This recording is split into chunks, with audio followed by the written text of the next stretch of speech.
मैं समझता हूँ कि ये काला अध्याय है। जी, मैं आता हूँ अपने मुख्य सब्जेक्ट पर, और एक और आप सबसे रिक्वेस्ट है कि क्योंकि समय सीमा है तो मैं आप अपनी टिप्पणी को लगभग 6 से 7 मिनट तक ही सीमित रखिएगा, बस इतनी मेरी आपसे निवेदन है। बिलाल साहब, लोकतंत्र में जरूरतमंद को दिया जाना चाहिए, जो भूखा है उसे रोटी मिलनी चाहिए, जो समर्थ है उसको भले ही कम मिले लेकिन जो असमर्थ है उसको मिलना चाहिए। लेकिन मोदी जी बांटे तो मसीहा है और विपक्ष बांटे तो देशद्रोही, और कांग्रेस ने अब वो गारंटियां जब से देनी शुरू की और आम आदमी को देना शुरू किया तो इनके पेट में भी काफी दर्द हो रहा है कि ये लाभार्थी वर्ग कैसे सामने आ सकता है। जी देखिए, काफी इंटरेस्टिंग टॉपिक है वोरा जी। वास्तव में जो फ्री बीज जिसे कहते हैं कि फ्री की रेवड़ियों का जो देश के अंदर ये डिबेट छिड़ी थी, वो एक प्रधानमंत्री को संबोधन से छिड़ी थी। और उसका ये परिप्रेक्ष्य था जब केजरीवाल दिल्ली में और पंजाब के अंदर लोगों को फ्री शिक्षा, बिजली, पानी और स्वास्थ्य की सुविधाएं उपलब्ध करा रहे थे। उस परिप्रेक्ष्य में प्रधानमंत्री ने देश के युवाओं को आह्वान करते हुए कहा था कि ये देश के लिए बहुत खतरनाक है और खासतौर से देश के युवाओं को इससे सचेत रहने की जरूरत है। देखिए, फ्री बीज अगर आप देश के संपन्न लोगों को देते हैं तब तो वास्तव में ये रेवड़ियां हैं, लेकिन जो देश के वंचित वर्ग है, जिसके अंदर जिनकी आय उतनी नहीं है कि वो अपनी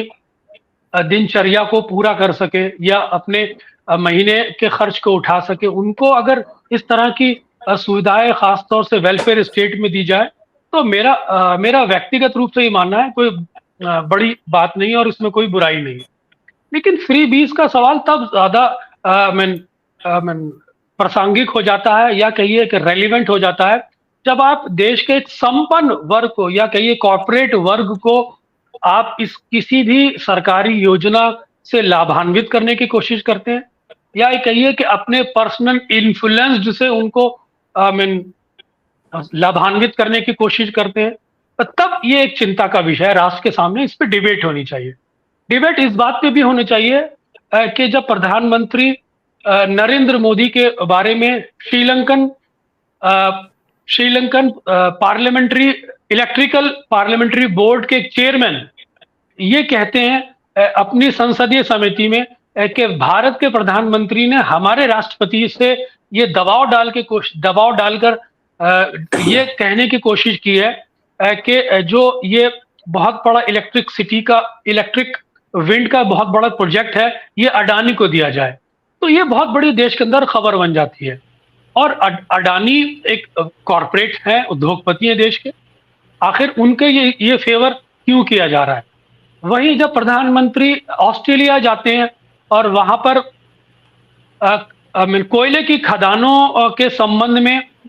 एक वहां की सरकार पर से एक रिकमेंड करते हैं अडानी को कि कोयले की खानों को अडानी को दे दिया जाए, और साथ ही साथ देश के स्टेट बैंक से ऑलमोस्ट $1 बिलियन का कर्जा अडानी को दिला देते हैं। तो ये सही मायनों में फ्री बीज है। सही मायनों में फ्री बीज ये है कि DHFL जो एक बड़ी फाइनेंशियल हाउसिंग ऑर्गेनाइजेशन थी जो बैंकों से कर्जा उठा लेती है और 34,000 करोड़ का कर्जा लेके देश से भाग जाती है।